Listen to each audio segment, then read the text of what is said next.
హరే కృష్ణ భక్తులందరికీ స్వాగతం. ఇవాళ భగవద్గీత క్లాస్కి ప్రార్థనతో మొదలు పెడదాము. అందరూ కూడా నాతో పాటు ప్రార్థించండి.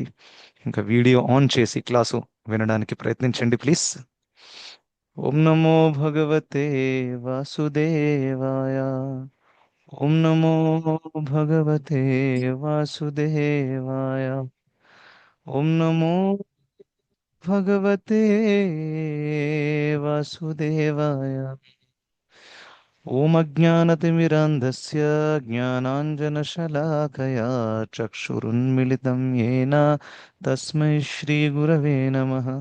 నమో విష్ణుపాదాయ కృష్ణప్రేష్ఠాయ భూతలే శ్రీమతే భక్తివేదాంత స్వామిన్నితి నామినే. నమస్తే సారస్వతే దేవే గౌరవాణీ ప్రచారిణే निर्विशेषशून्यवादी पाश्चात्यदेशतारिणे. जय श्री कृष्ण चैतन्य प्रभु नित्यानंद श्री अद्वैत गदाधर श्रीवासादि गौरभक्तवृंद. हरे कृष्ण कृष्ण कृष्ण हरे हरे हरे राम राम राम हरे हरे.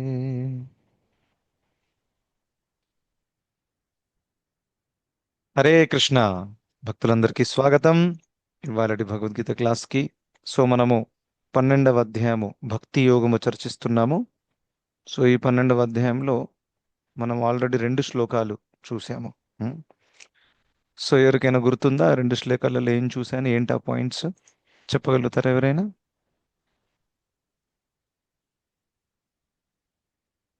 హరే కృష్ణ ప్రభుజీ. హరే కృష్ణ చెప్పండి మాతాజీ. అంటే నిరాకార బ్రహ్మము సహాకార బ్రహ్మం అని చెప్పారు ప్రభుజీ. ఓకే, సాకార బ్రహ్మము అనేమీ లేదు, నిరాకారము బ్రహ్మజ్యోతి నిరాకారమే. సో బ్రహ్మజ్యోతి. నిరాకార ఆరాధన, సాకార ఆరాధన గురించి మనం చర్చించాము. ఎందుకంటే అదే ప్రశ్న అర్జునుడు అడగడం అనేది జరుగుతుంది. ఏవం సతతయుక్త ఏ భక్తాస్త్వాం పర్యుపాసతే అని అడిగారనమాట. సో దాని ప్రశ్న ఏంటి? అర్జునుడు అడిగిన ప్రశ్న ఈ యొక్క ఏ చాపక్షరం అవ్యక్తం, అవ్యక్తమైనటువంటి అక్షరమైనటువంటి యొక్క బ్రహ్మజ్యోతిలో బ్రహ్మజ్యోతిని ఆరాధించేవారు ఉన్నతమైన వాళ్ళ, లేకపోతే మీ యొక్క భక్తాస్త్వాం పర్యుపాసతే, భక్తితో పర్యుపాసతే మీ ఆరాధన చేసేవాళ్ళు వాళ్ళు గొప్పవాళ్ళ అని అడిగారు అనమాట. సో దానికి కృష్ణుడు ఏం చెప్పారు? చాలా చాలా క్లియర్గా ఆన్సర్ చెప్పారు. ఎవరైతే నా యొక్క భక్తి మార్గంలో నన్ను ఒక సాకార రూపంలో ఆరాధన చేసేవాళ్ళు ఉన్నతమైన వాళ్ళు అని చాలా చాలా క్లియర్గా ఇక్కడ చెప్పడం అనేది జరిగింది. ఇంకా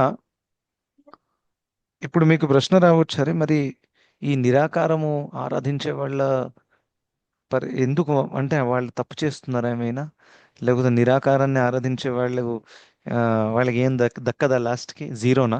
ఈజ్ ఇట్ ఆల్ ఆర్ నన్? అలా కాదు, దాని గురించి కృష్ణుడు ఎక్స్ప్లెయిన్ చేస్తారు. ఎందుకంటే ఈ నిరాకార ఆరాధన కూడా శాస్త్రాల్లో ఉంది, దాన్ని రిజెక్ట్ చేయరాదు. రైట్. సో ఇవాళ ఒక విషయం మనం జనరల్గా చాలాసార్లు చర్చించాము.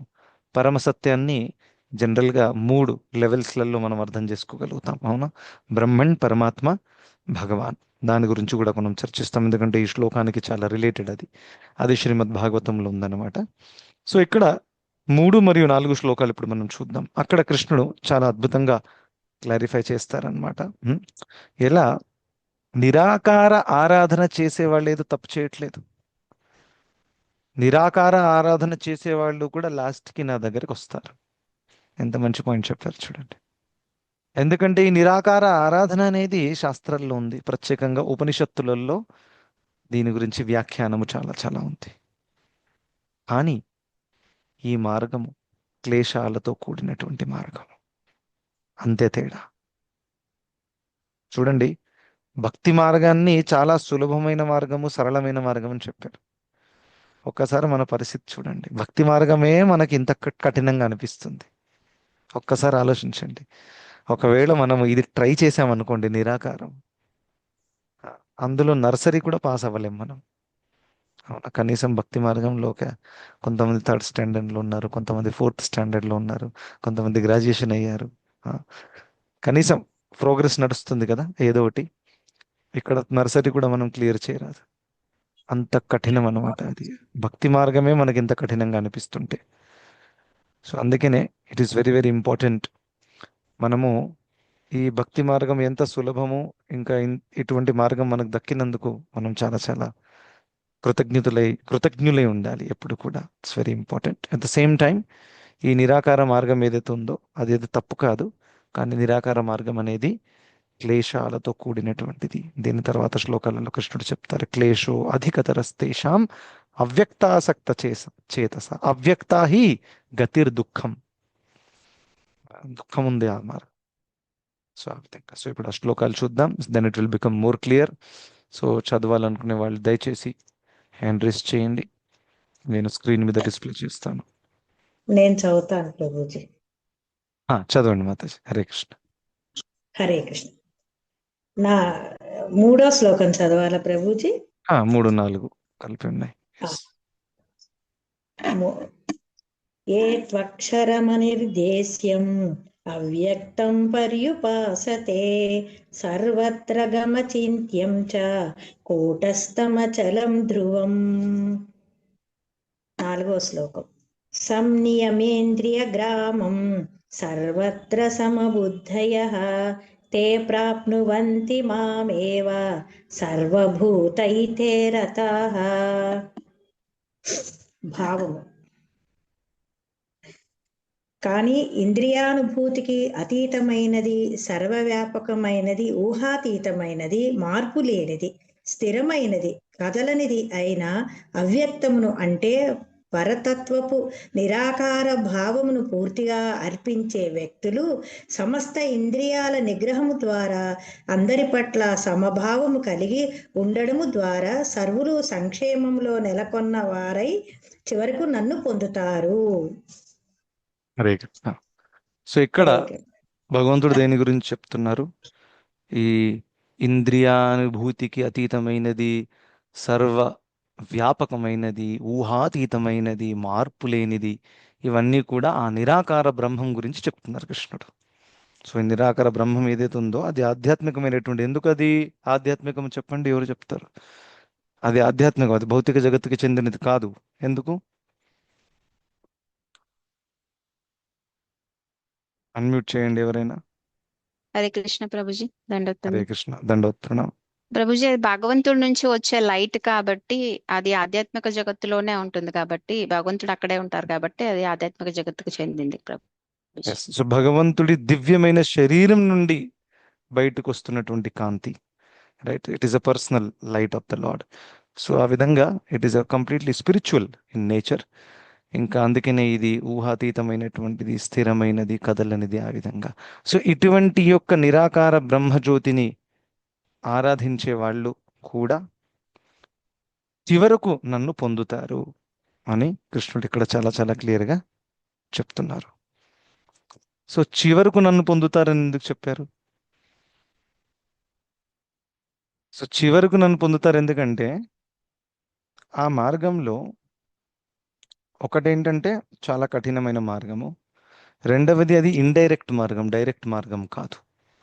సో ఆఖరికి ఏ మార్గం తీసుకున్నా కానీ ఆఖరికి భక్తి దాకా రావాల్సిందే. భక్తి మార్గం లేకపోతే భక్తి భావం లేకుండా ఎవరు కూడా భగవద్ధామానికి, భగవంతుడి యొక్క నిజీ వ్యక్తిగత సాంగత్యం పొందడం సాధ్యం కాదు. జ్ఞానయోగము, అష్టాంగ యోగము చేసి ఒక వ్యక్తి బ్రహ్మజ్యోతిలో లీనం అవ్వచ్చు, కానీ భగవంతుడి ధామానికి వెళ్ళి వారి యొక్క నిజీ సాంగత్యము, నిజీ సేవ పొందాలి అని అనుకుంటే భక్తి ద్వారానే సాధ్యము. సో అందుకనే ఇక్కడ లాస్ట్కి నన్ను పొందుతారు అని అంటే చాలా వరకు ఈ బ్రహ్మజ్యోతిలో లీనం అవ్వాలనుకునేటటువంటి జ్ఞానులు, యోగులు ఎవరైతే ఉన్నారో వీళ్ళు తర్వాత భక్తులుగా మారుతారు ఇన్ మ్యాక్సిమం కేసెస్. ఎందుకంటే వీళ్ళు ఎంత కష్టపడి అక్కడ దాకా వచ్చారు, కృష్ణుడు లైట్గా వదిలేస్తారా? నువ్వు నా భక్తి చేయలేదు, నేను అందుకనే నేను ఒప్పుకోను అలా అన్నారు. నేను నిర్దేశించబడినటువంటి మార్గంలోనే వాళ్ళు వచ్చారు. ఏంటి? ఈ నిరాకార బ్రహ్మం కూడా ఉపనిషత్తులో ఉంది. అక్కడి నుంచి వాళ్ళ నెక్స్ట్ స్టెప్కి కృష్ణుడు తీసుకెళ్తారనమాట. For example Sukhdev Goswami, for example చతుష్కుమారులు. అవునా? వీళ్ళందరూ కూడా నిరాకార బ్రహ్మంలో మొత్తం లీనమైపోయారు. కానీ వాళ్ళని భగవంతుడు నెక్స్ట్ లెవెల్కి తీసుకెళ్లారు. అవునా? సో ఆ విధంగా లాస్ట్కి వాళ్ళ నా దగ్గరకు వస్తారు. ఇంకా భగవద్గీతలో కృష్ణుడు కూడా చెప్తారు, యాక్చువల్లీ మానవుడికి ఒక చాలా ప్రత్యేకమైనటువంటి ఒక కెపాసిటీ, సామర్థ్యము భగవంతుడు ఇచ్చారు. అదేంటంటే పరమసత్యాన్ని తెలుసుకునేటటువంటి ఒక సామర్థ్యం అందరికీ ఉంది. అది తెలుసుకోవాలని ఇంట్రెస్ట్ అందరికీ ఉండదు, అది వేరే విషయం. కానీ సామర్థ్యం మాత్రము అందరికీ ఉంది, కెపాసిటీ ఉంది. ఒక చిన్న పిల్లవాడు కూడా పరమసత్యాన్ని తెలుసుకోవచ్చు. ప్రహ్లాదుడు తెలుసుకున్నాడు. అవును, ఏజ్తో సంబంధం లేదు. ఇంకొక ముసలాయన ఉన్నప్పటికీ తనకి సామర్థ్యం ఉన్న ఇంట్రెస్ట్ లేకపోవచ్చు. సో ఆ విధంగా మానవ శరీరంలోనే అటువంటి ఒక కెపాసిటీ ముందు నుంచే ఉందన్నమాట. సో దాని ద్వారా ఏం జరుగుతుందంటే ప్రతి ఒక్క జీవితంలో ఒక వ్యక్తి జీవితం అంటే ఇది, ఓహో బహుశా జీవితం అంటే అది, ఇటువంటి ఎన్నో ఎన్నో మనోకల్పితమైనటువంటి భావనలను తీసుకొని మనం అందరం కూడా ఈ భౌతిక జగత్తులో ఎన్నో ఎన్నో జన్మలు ఇప్పటిదాకా గడిపి ఉంటాం. ఒకసారి జీవితం అంటే దేశం కోసం ప్రాణం ఇవ్వడం, జీవితం అంటే తిన్నామా పడుకున్నామా తెల్లారిందా కొంతమందికి, జీవితం అంటే సింగర్ అవ్వాలి, డాన్సర్ అవ్వాలి, ఇలా అని ఎన్నో జీవితాలు గడిపేసాము. అందుకనే కృష్ణుడు ఏం చెప్పారు, ఇంకా ఆధ్యాత్మిక మార్గంలో కూడా perfect, what is the perfection of life? బ్రహ్మజ్యోతిలో లీనమైపోవాలి. లేకపోతే ఇంకో ఆయన ఉంటాడు, పర్ఫెక్షన్ ఆఫ్ లైఫ్ ఏంటి? ఆ, చాలా అష్టాంగ యోగ చేసి తపోలోకానికి వెళ్ళిపోవాలి, మహర్లోకానికి, జలంలోకానికి వెళ్ళిపోవాలి. ఇంకొక ఆయన అంటాడు, నో, కర్మకాండము చేసి స్వర్గానికి వెళ్ళాలి. ఈ విధంగా ఆధ్యాత్మిక ధర్మ మార్గంలో కూడా అనేక శ్రేణులు ఉన్నాయి. అందుకని ఈ లోకంలో అందరూ ఒక తీరుగా ఉండరు. అవునా? సో అందుకని కృష్ణుడు అని చెప్పారు. కృష్ణుడు వర్జన్ ఏంటి? బహునాం జన్మనామంతే జ్ఞానవాన్ మాం ప్రపద్యతే వాసుదేవ సర్వమితి సమహాత్మా సుదుర్లభ అని కృష్ణుడు చెప్పారు. బహునాం జన్మనామంతే, ఎన్నో ఎన్నో జన్మల తర్వాత, అన్నీ ఇది ట్రై చేసిన తర్వాత, దాని అర్థం ఒకసారి ఇది అనుకున్నాను, ఒకసారి అది అనుకున్నాను. అందరికీ వాళ్ళ వాళ్ళ భావనలు ఉంటాయి. ఇంకా ఇంట్రెస్ట్ ఏంటంటే వాళ్ళకి అనిపిస్తుంది వాళ్ళు రైట్ అని. Is very interesting point. అందరికీ అనిపిస్తుంది వాళ్ళు వాళ్ళు రైట్ అని. ఇప్పుడు మేము కూడా భక్తి మార్గం ఫాలో చేస్తున్నాం, కానీ మేము ఇది రైట్ అని అనేది ఇది కేవలం మాకు అనిపిస్తుందని కాదు, ఇది శాస్త్రాల్లో ఉంది కాబట్టి. That's the difference. శాస్త్రాల్లో ఉంది, శాస్త్రాలు రాసింది సాక్షాత్ భగవంతుడి ద్వారా శాస్త్రాలు వచ్చాయి. ఆ విషయాన్ని మేము కరెక్ట్ అని చెప్తున్నాం. నా ఆలోచనలో లోపాలు ఉండొచ్చు, నేను మానవ మాత్రుడినే కదా. సో ఆ విధంగా చాలామంది శాస్త్రాలను రిఫర్ చేయకుండా వాళ్ళకి మనసులో వచ్చింది వాళ్ళు చెప్తారు. మేబీ పర్ఫెక్షన్ అంటే ఇది అదే ఎన్నో ఎన్నో అలా. అందుకనే ఈ లోకంలో ఎంతో మంది ఫిలాసఫర్స్ వచ్చి వెళ్ళిపోయారు. అవునా? కొంతమంది ఇది అన్నారు, కొంతమంది అన్నారు, కానీ అందరిలో కూడా వాళ్ళు ఎన్నో ఎన్నో ఎన్నో జన్మలు ఎత్తిన తర్వాత ఏదో ఒకసారి ఒక భక్తుడి యొక్క కృప దక్కినప్పుడు అప్పుడు ఆ వ్యక్తి బహునాం జన్మనాం అంతే జ్ఞానవాన్ మాం ప్రపద్యతే, అటువంటి వాడు నా శరణాన్ని తీసుకుంటాడు, నా సాకార ఆరాధన మొదలు పెడతాడు. చూడండి, సో ఒక రకంగా చూస్తే సాకార ఆరాధన అనేది పరాకాష్ట యాక్చువల్గా. అవునా? ఆ యొక్క ఆధ్యాత్మిక మార్గానికి పరాకాష్ఠయే సాకార ఆరాధన. అందుకనే ఈ నిరాకార ఆరాధన వారిని కూడా భగవంతుడు ఏమని చెప్పారు, ఈయన చివరికి నా దగ్గరకు వస్తాడు అంటే చివరికి ఈయన కూడా భక్తుడు అవుతాడు, అయ్యి నా దగ్గరకు అప్పుడు పర్సనల్ నా ధామానికి వస్తాడు. భక్తులు అవ్వలేకపోయాడు అనుకోండి, బ్రహ్మజ్యోతులు లీనమైపోతాడు, అంతే. అవునా? సో ఆ విధంగా ఈ బ్రహ్మజ్యోతి లో లీనం అవ్వాలనుకునే వాళ్ళు కూడా most of the people they become devotees. అది కూడా జనరల్గా భగవంతుడి కృప ఉంటే. ప్రకాశానంద సరస్వతి కానివ్వండి, చైతన్య మహాప్రభుల వారి సాంగత్యంలో వచ్చి తను అలా భక్తుడిగా మారిపోయాడు. ఇలా నిరాకార బ్రహ్మం గురించి వేదాంతము చదవండి, జ్ఞానాన్ని పెంపొందించుకోండి అని అలా ప్రచారం చేస్తున్నారనమాట అక్కడ. రైట్? సో ఆ విధంగా ఆ, ఇంకా ఆ కేసులో కూడా చూస్తే మనకి ఆ చైతన్య చరితామృతంలో ఎక్స్ప్లెనేషన్ ఎంత అద్భుతంగా ఉంది. చైతన్య మహాప్రభుల వారు సన్యాసం తీసుకున్నప్పుడు తను చాలా యంగ్గా ఉన్నారు, చూడ్డానికి చాలా ఆకర్షణీయంగా ఉన్నారు. కానీ వైష్ణవ సన్యాసి, శుద్ధ సాక్షాత్ భగవంతుడే, కానీ భక్తుడి అవతారం తీసుకున్నారు. సో అక్కడ ఎప్పుడు కూడా చాలా అమాయకంగా ఏమీ తెలియనట్టుగా ఒక ఆ, కూర్చుని ఉండే అన్నమాట. ఇంకా ప్రకాశానంద సరస్వతి వీళ్ళందరూ కూడా గొప్ప గొప్ప వేదాంతులు అనమాట. వీళ్ళు వేదాంత సూత్రాలు తెలుసు వీళ్ళందరూ. సో అక్కడ ఒక చాలా మంది సన్యాసులు ఒక్కో చోట కూడారనమాట. చైతన్య చరితామృతంలో వస్తుంది. Somewhere in, I think it is in Banaras, Banaras Varanasi అటు సైడ్లో పెద్ద వేదాంతులు వీళ్ళందరూ కూడా చాలా ఆ, స్వాధ్యాయము పఠనము చేసేవారు సన్యాసులు కూర్చొని. అది నడుస్తున్నప్పుడు చైతన్య మహాప్రభులు కింద కూర్చున్నారు. అందరు సన్యాసుల మీద ఉన్నారు. సన్యాసి అంటే ఆయన సామాజికంగా కూడా ఉన్నత స్థాయిలో ఉన్నారు. సో మహాప్రభుల కింద కూర్చుంటే ప్రకాశానంద సరస్వతి అనుకున్నారు, అరే పాపం సన్యాసి ఈయన, ఈయనకేం పెద్దగా తెలియదు, జ్ఞానం లేదు, ఆ, వయసులో కూడా యంగ్ బాయ్. సో కానీ సన్యాసి కాబట్టి నువ్వు మీదికి రావాలి అని తను వెళ్ళి చైతన్య మహాప్రభుని రిక్వెస్ట్ చేసి తన మీదికి తీసుకురావడానికి ప్రయత్నించాడు అనమాట. అక్కడ నుంచి తన భక్తి మార్గం స్టార్ట్ అయిపోయింది. ఎవరిది? ప్రకాశానంద సరస్వతి. ఎందుకంటే ఒక భక్తుడిని సేవ అందించడం స్టార్ట్ చేశాడు అని మనకి ఎక్స్ప్లెనేషన్ ఇస్తున్నారు అనమాట. ఎంత అద్భుతంగా ఉంది. అక్కడి నుంచే తన శుద్ధీకరణ ఇంకా స్టార్ట్ అయిపోయింది. కేవలం ఆ భక్తుడికి రిక్వెస్ట్ చేయడం ఏంటి, మీరు కొంచెం ఇక్కడ కూర్చుంటారా అని. అందుకని యస్య ప్రసాదాత్ భగవత్ ప్రసాదం. సో ఆయన అజ్ఞాతంగానే చేశాడు, అవునా, తెలియకుండానే చేశాడు. అది కావాలని నేను వైష్ణవ సేవ చేస్తే నేను భక్తిలో ఎదుగుతాం, మనం అలాగే ప్లాన్ చేసి చేస్తాం, అవునా కాదా? కానీ ఆయన తెలియకుండా చేశారు. తెలియకుండా చేస్తేనంత బెనిఫిట్ వస్తే, మీరు తెలిసి ఒక మంచి వైష్ణవులని భక్తులని మీరు సేవిస్తే ఎంత భగవంతుడి కృప దక్కుతుంది. దేర్ఫోర్ వైష్ణవ సేవ ఈస్ ఎక్స్ట్రీమ్లీ ఎక్స్ట్రీమ్లీ ఇంపార్టెంట్. ఇంకా వైష్ణవ సేవ అనేది హృదయం నుంచి రావాలి. ఇది ఫోర్స్ చేస్తే వచ్చేది కాదు. That's another thing, right? Force బాహ్యంగా యాక్టింగ్ చేసి లేకపోతే వినమ్రంగా ప్రవర్తించి you can mislead, but ultimately it should come from, because Krishna will see what is in your heart, అవునా కాదా? సో హృదయపూర్వకంగా మనం గనక భక్తుల సేవ చేస్తే it is going to be extremely extremely beneficial. నేను చెప్తాను కదా, చాలా మంది ప్రణవానంద ప్రభువుని కలుస్తూ ఉంటారు అలా లైన్లో నిలబడి.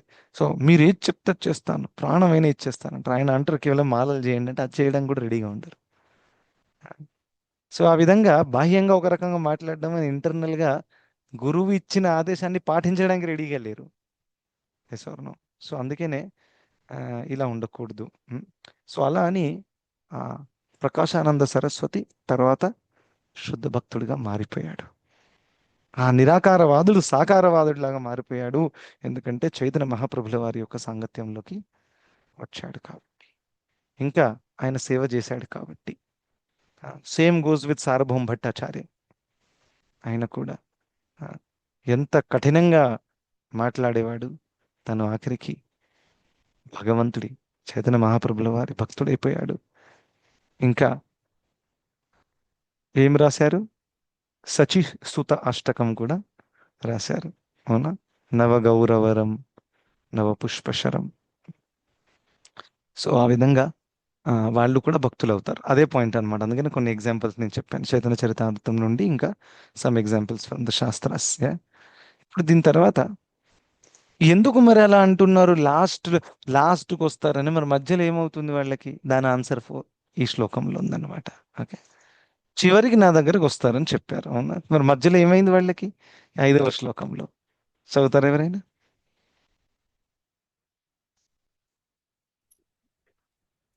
నేను చదువుతాను. చదవండి రాజేశ్వరి గారు.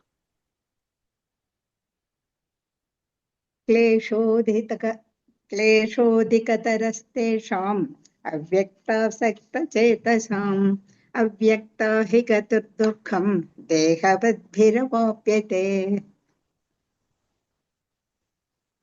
చదవండి అనువాదం. పరమ పురుషుని అవ్యక్త నిరాకార తత్వం పట్ల మనస్సు ఆసక్తమైన వారికి ప్రగతి చాలా కష్టముతో కూడి ఉంటుంది. ఆ పద్ధతిలో ముందుకు పోవడము దేహధారులకు సర్వదా కఠినమే. హరే కృష్ణ. చూడండి, దేహధారులకు సర్వదా కఠినమే. It is not easy.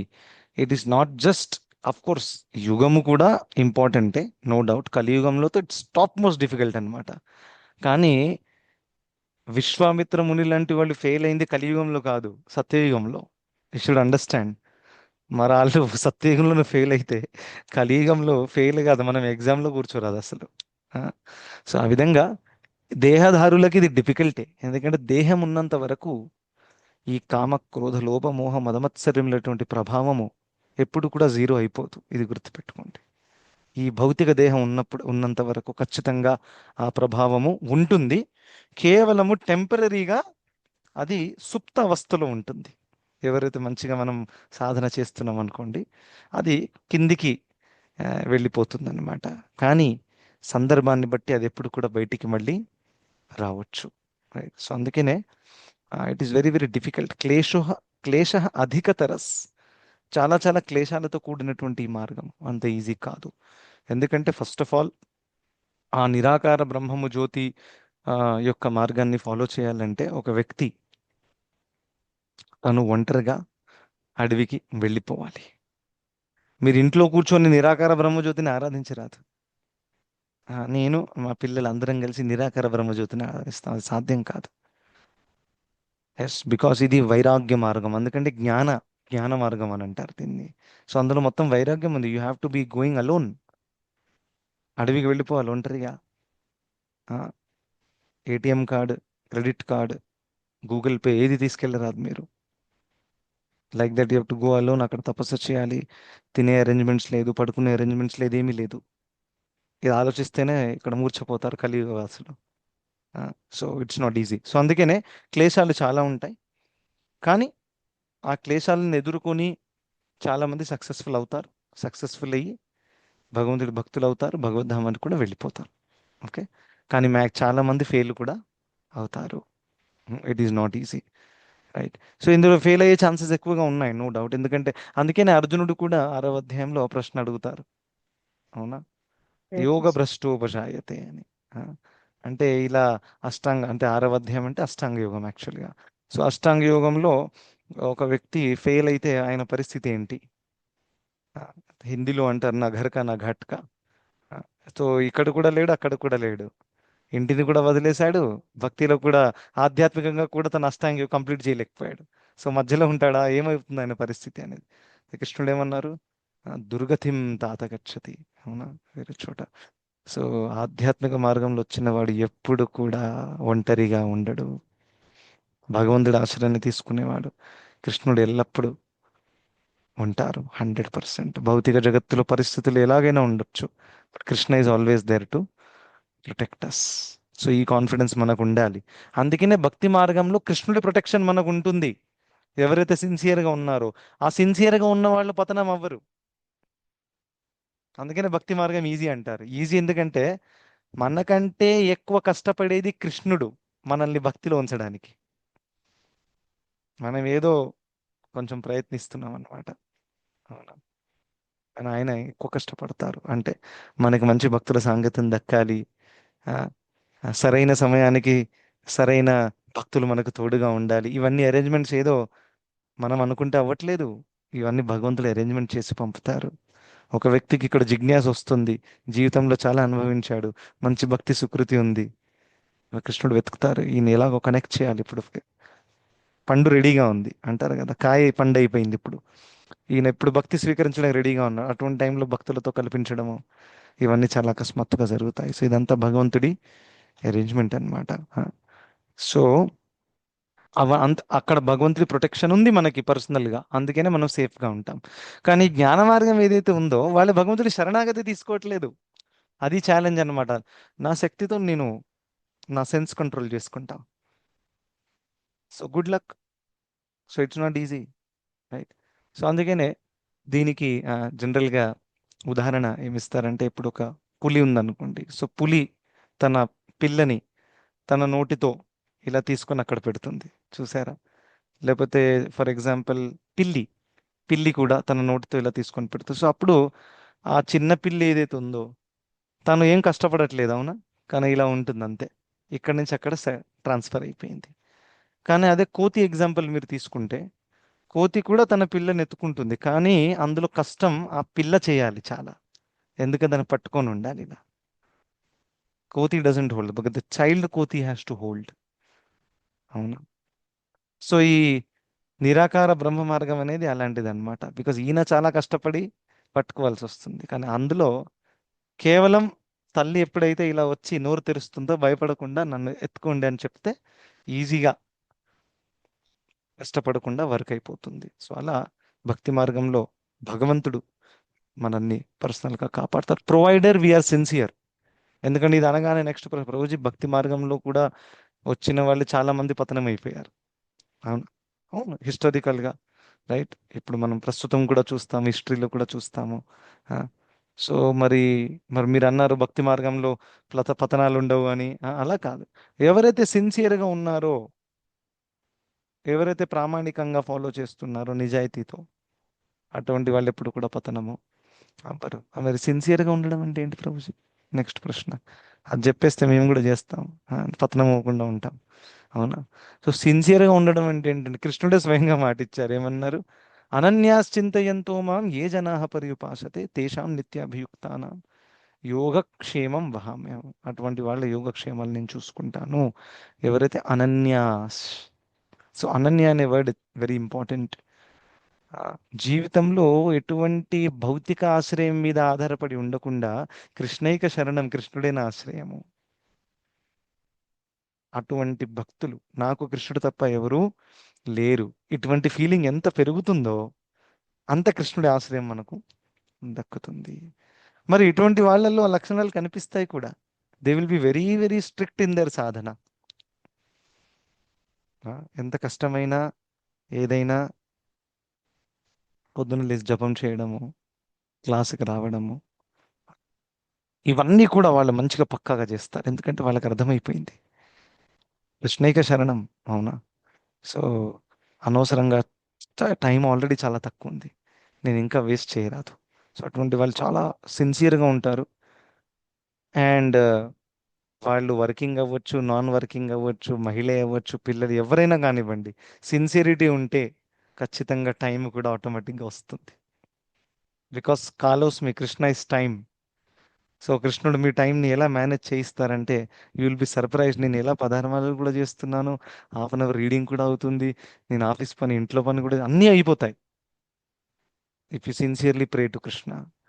ఎందుకంటే కృష్ణుడు తలుచుకుంటే చెయ్యలేనిది ఏమీ లేదు. We should understand that's the meaning of స్వరాట్. శ్రీమద్ భాగవతంలో స్టార్టింగ్ శ్లోకంలోనే మనకి సుఖదేవ్ గోస్వామి చెప్పారు, చార్థేషు అభిజ్ఞ స్వరాట్. స్వరాట్ అంటేనే తను ఇండిపెండెంట్, తను కోరుకుంటే అయిపోతుంది, ఎవరి మీద డిపెండెన్స్ లేదు.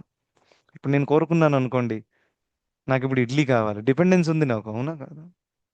రాధిక చేసి ఇవ్వాలి నాకు ఇడ్లీ. బట్ భగవంతుడు కోరుకుంటే ఇక్కడికి వచ్చేస్తుంది ఆటోమేటిక్గా. సో అందుకనే స్వరాట్. సో ఆయన ఒక్కోసారి కోరుకున్నారు అనుకోండి, అరే నా ఈ భక్తుడు భక్తురాలు ఎంత సిన్సియర్గా చేస్తుంది, కానీ కఠినమైన పరిస్థితులు ఉన్నాయి, ఆది భౌతిక ఆది దైవిక కష్టాలు వస్తున్నాయి, బహుశా అంటే పూర్వ జన్మ ఖాతా కూడా ఉంది, అవునా కదా? మనందరికీ ఖాతా ఉంది, మనం ఒప్పుకోవాలి. ఆ, ఇది ఒప్పుకుంటేనే అప్పుడు మనకి ఆ క్వశ్చన్కి ఆన్సర్తో ప్రభుజీ నాకే ఎందుకు కష్టాలు వస్తున్నాయి, అవునా? ఇది ఒప్పుకోవాలి, మనకు ఖాతా ఉంది. సో ఒకసారి ఒక డిస్కషన్ నడుస్తుంది అనమాట. ఎవరో టెంపుల్కి వెళ్ళారు, అక్కడ ఆయన మొబైల్ ఫోన్ పోగొట్టుకున్నారు, 60,000 రూపాయల మొబైల్ ఫోను. అరే నేను టెంపుల్కి వెళ్ళాను, అక్కడ జగన్నాథ్ బలదేవ్ సుభద్ర ఉన్నారు, రాధా మదన్ మోహన్ ఉన్నారు, నేను వెళ్ళింది కూడా సేవ చేయడానికి, మరి ఆయన ఎందుకు కాపాడలేదు నన్ను? నా ఫోను పోకుండా ఉంటే బాగుండేది కదా అని భగవంతుడి మీదనే డౌట్ వచ్చేస్తుంది. అవును. సో ఒక విషయం గుర్తుపెట్టుకోవాలి, ఎస్ భగవంతుడు తలుచుకుంటే కాపాడవచ్చు, కానీ కాపాడడము అనే యొక్క పదానికి మన అండర్స్టాండింగ్ ఏంటి అనేది పెద్ద ప్రశ్న రేజ్ అవుతుందన్నమాట. అయితే మనం ఇప్పుడు కూడా ఆ భౌతిక స్థాయిలోనే ఆలోచిస్తున్నాము. కాపాడడం అంటే నా ఫోన్ పోకుండా ఉండాలి, నాకు నచ్చిన జాబ్ రావాలి, నా భార్య నా చెప్పిన మాట వినాలి. దిస్ ఈస్ వెరీ అన్రీజనబుల్ కలియుగంలో. Yes, both cases. బట్ ఇలాంటి ఎక్స్పెక్టేషన్స్ మనం పెట్టుకొని ఇది ఫుల్ఫిల్ అవ్వకపోతే దానికి కృష్ణుడు ఏం చేయట్లేదు అనే ఫీలింగ్ పెట్టుకోవడం అనేది భౌతిక స్థాయిలో చేస్తున్నటువంటి భక్తి. అవునా? భౌతిక స్థాయి. బికాజ్ ఆధ్యాత్మిక స్థాయి కావాలంటే మీరు ఒక్కసారి కుంతి మహారాణి ప్రేయర్స్ టచ్ చేసి చూడండి, అప్పుడు అర్థమవుతుంది ఆమె ఏ లెవెల్లో మాట్లాడుతుంది అనేది. So this is very very unreasonable to think that why Krishna did not protect me, or why Krishna నా మొబైల్ పోకుండా ఉంటే బాగుండేది. Yes, two reasons. One reason is that, one reason could be మన నిర్లక్ష్యం వల్ల పోయింది. అవునా? Yes, one reason. సరే మీరు చాలా కేర్ఫుల్గా ఉన్నారు అయినా పోయింది. సింపుల్, నా కర్మలో లేదు అది ఉండాలని. Yes or no? Profit loss భౌతికంగా మన కర్మలో ఆల్రెడీ ఉంటుంది. అవునా? నేను ఇవాళ ఈ ఇంజనీర్ అవుతాను, ఈ కంపెనీలో జాబ్ వచ్చేస్తుంది, కోటీశ్వరుని అవుతాను, ఈ టైంలో నా దుర్దశ స్టార్ట్ అవుతుంది, 7:30 స్టార్ట్ అవుతుంది, నా డబ్బులన్నీ పోతాయి, రిలేషన్షిప్స్ పాడవుతాయి, చాలా వరకు రాసి ఉంటాయి. ఇది మనకు తెలుసు. కరెక్ట్. ఏకః ప్రసూయతే జంతు ఏకో ఏక ఏవ ప్రలీయతే ఏకోను భుంక్తే సుకృతం ఏక ఏవ చ దుష్కృతం. మనం ఒంటరిగా వస్తాం, ఒంటరిగా పోతాం, ఒంటరిగానే మన పుణ్యాలను అనుభవించాలి, ఒంటరిగానే మన పాపకర్మ ఫలాలను కూడా అనుభవించాలి. సో ఆ మొబైల్ ఫోన్ పోవడం అనేది ఫర్ ఎగ్జాంపుల్ నా పూర్వకర్మలో ఉన్నందువల్ల పోయిందేమో. చాలా ప్రాక్టికల్ ఎగ్జాంపుల్ చెప్తా. పోయిన జన్మలో నేనే దొంగ, మందిరాలలో వెళ్ళి ఆ క్రౌడ్లోకి వెళ్ళి అటు ఇటు చూసి జేబులో వేలేసి ఒకడి పాపం అమాయకుడి యొక్క మొబైల్ దొంగలించాను అనుకోని, ఈ టైం నాది పోయింది. ఎందుకంటే అది చేశాను కాబట్టి. ఫర్ ఎగ్జాంపుల్, అంటే ఎవరిదైతే పోయిందో వాళ్ళు అలా చేసి ఉంటారని చెప్పట్లేదు, బికాస్ కర్మ is very complicated to understand. Yeah, but ఉదాహరణ చెప్తున్నాను. సో అలా చేసుంటే ఇవాళ నేను ఎలాగైతే ఒక దొంగతనం చేసి ఆ వ్యక్తికి నష్టం కలిగించాను, అటువంటి నష్టం నాకు కలిగింది. ఎందుకంటే karma works like that. Yes or no? So ఇందులో దేవుడి రూల్ ఎక్కడి నుంచి వచ్చింది? సరే మీరు అనొచ్చు, ప్రభుజీ ఓకే కర్మలో రాసి ఉంది, మరి ఆయన అడ్డుపడొచ్చు కదా, అడ్డుపడైనా కాపాడు, ఏమైనా భక్తి చేశాను కదా, ఎన్ని రోజులు పదానమాలను చేశాను, కొంచెం ఏదైనా రావాలి రిటర్న్లో, అడ్డుపడితే ఏంటి ప్రాబ్లం అనేది. అవునా? కానీ ఒక ప్రశ్న మనం గుర్తుపెట్టుకోవాలి, భగవంతుడు మన భౌతిక జీవితంలో అడ్డుపడి దాన్ని స్టేబుల్ చేయడానికి కూర్చోలేదు అక్కడ. భగవంతుడు కూర్చొనేది ఏదో ఒక రకంగా వీడు ఇదే జన్మలో వచ్చేయాలి, ఆధ్యాత్మికంగా ఎదగాలి. అవునా? సో అందుకే అన్ని భౌతిక విషయాలలో జోక్యం చేసుకోవాల్సిన అవసరము లేదు. It is very common sense, right? So చాలా మంది భక్తుల జీవితంలో మనం చూసాము, వారు భౌతికంగా వాళ్ళు చాలా చాలా నష్టాలు కలిగిన తర్వాతనే చాలా ఉన్నత స్థాయికి కూడా ఎదిగారు. మరి అప్పుడు ఏం చెప్తారు? హెల్ప్ చేశారా లేకపోతే చేయలేదా? యాక్చువల్గా చాలా పెద్ద హెల్ప్ చేశారు. భౌతికంగా హెల్ప్ చేయకుండా ఆధ్యాత్మికంగా హెల్ప్ చేశారు. ఇంకా మనకు అది కూడా ఉంది. యస్యాహం అనుగ్రహణామి హరిష్యే తద్ధనం శనైః తతో ధ్యానం త్యజంత్యస్య స్వజనా దుఃఖ దుఃఖిత అని శ్రీమద్ భాగవతం భగవంతుడు చెప్తున్నారు. ఇది స్వయంగా తను చెప్పిన మాట, ఇది ఎవరు కమెంటరీ ఇచ్చింది కాదు. ఆయన ఏం చెప్తున్నారంటే, నేను ఒకవేళ ఒక వ్యక్తి మీద చాలా స్పెషల్ కరుణ చూపిస్తాను అని అంటే తన భౌతిక జీవితాన్ని కిందికి మీదికి చేసేస్తాను. ఇలాంటి కృప కావాలని ఎవరికైనా? కుంతీదేవి అడిగింది, అవునా? కానీ మన దగ్గర అంత ధైర్యం లేదు. తన ధనము, తన దగ్గర ఉండే జనాలు అన్నింటినీ సెపరేట్ చేసేస్తాను, అప్పుడు వాడికి నేను తప్ప ఎవరు ఉండరు, అప్పుడు నా శరణాగతి తీసుకుంటాడు, అప్పుడు భగవద్ధామానికి వస్తాడు. సో భౌతికంగా ఉన్న పరిస్థితిని చూసి భగవంతుడి కృపని మనం అంచనా వేయకూడదు ఎప్పుడు కూడా. It is a wrong understanding. అవునా? సేమ్ గో సింపుల్ అండి. మనం చాలా మంది పేరెంట్స్ ఉన్నారు ఇక్కడ, పొద్దున్న లేపుతారు పిల్లల్ని 5 గంటలకి, లేరా లేరా లేరా, half an hour, 40 minutes, 45 minutes, 1 hour.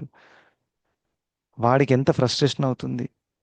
ఆ ఫ్రస్ట్రేషన్లో తిట్టేస్తారు కూడా ఎప్పుడెప్పుడు. సో ఆయన యాంగిల్ నుంచి చూస్తే అసలు మా తల్లిదండ్రులకి నా మీద ప్రేమే లేదు. నేను ఎంత నిద్రలో ఉన్నప్పుడు నా నిద్ర పాడవుతుంటే కూడా, నేను ఏడుస్తుంటే కూడా నా దుఃఖాన్ని అర్థం చేసుకోలేకపోతున్నారు కానీ ఆయన డైలాగ్ కొడుతున్నాడు. ఇప్పుడు మీరు ఆ విధంగా మీ కొడుకు యొక్క నిద్ర పాడు చేయడము ఆయనకు మేలు చేస్తుందా నష్టం చేస్తుందా? మేలు చేస్తుంది కదా, అవునా కదా? ఇది అందరికి తెలుసు. బుద్ధి కలిగిన వాడు ఎవడైనా చెప్పగలుగుతాడు. ఆయన నిద్ర పాడు చేస్తే మీకు ఏమైనా ఆనందం అనిపిస్తుందో చెప్పండి? మనకు కూడా బాధ అనిపిస్తుంది. కానీ ఏం చేయాలి? వీళ్ళు జీవితంలో ఎదగాలి అని అంటే, జీవితంలో సెటిల్ అవ్వాలంటే వెళ్ళాలి స్కూల్కి. ఇంట్లో పడుకొని కూర్చుంటే నడవదు కదా. సో అందుకనే మీరు మేలు. కానీ ఆ పిల్లోడు అర్థం చేసుకోలేకపోతున్నాడు. ఎందుకంటే బాలబుద్ధి అంటారు దాన్ని. ఏమంటారు? బాలబుద్ధి, ఇమ్మెచ్యూర్ థింకింగ్. అదేవిధంగా భక్తి మార్గంలో కూడా ఎప్పుడప్పుడు బాలబుద్ధి వచ్చేస్తుంది. అవునా? కృష్ణుడు యాక్చువల్గా మేలు చేస్తున్నారు మనకి, కానీ చూడలేకపోతున్నాం. ఎలాగైతే తల్లిదండ్రులు మేలు చేస్తున్నారు, కానీ పిల్లోడికి అర్థం అవ్వట్లేదు. Because the consciousness is not very developed. అవునా? సో ఆ విధంగా మనము భగవంతుడు ఎప్పుడైతే ఇలాంటి పరిస్థితులు వచ్చినప్పుడు దాన్ని సరైన, అందుకనే శాస్త్రాలు చాలా చాలా రెగ్యులర్గా చదవాలి. ప్రత్యేకంగా ఆ ఆ అంశంతో కూడినటువంటి సెక్షన్స్ని మంచిగా చదవాలి. ఫర్ ఎగ్జాంపుల్ కుంతిమారని సెక్షన్ ఉంది. దాన్ని మంచిగా ఒక మంచి తీవ్రతతో ఒకసారి డీప్గా చదవాలి, టైం తీసుకొని పీస్ఫుల్గా. దెన్ మంచిగా సింక్ ఇన్ అవుతుంది. అది డైజెస్ట్ అయిన తర్వాత అప్పుడు మనకు అది అప్రిషియేట్ చేయడం మనం స్టార్ట్ చేస్తాం అనమాట. So one should never think like this, భౌతికంగా వచ్చింది ఏం చేశారు ఆ విధంగా. సో అది ఒకటి. సో ఎనీవే, సో నేను చెప్పిన ఇది ఎందుకు వచ్చిందంటే, భక్తి మార్గంలో కూడా కొంతమంది పతనమైపోతారు, దర్ ఇస్ నో డౌట్. కానీ వాళ్ళు ఎలాగో మళ్ళీ వస్తారు.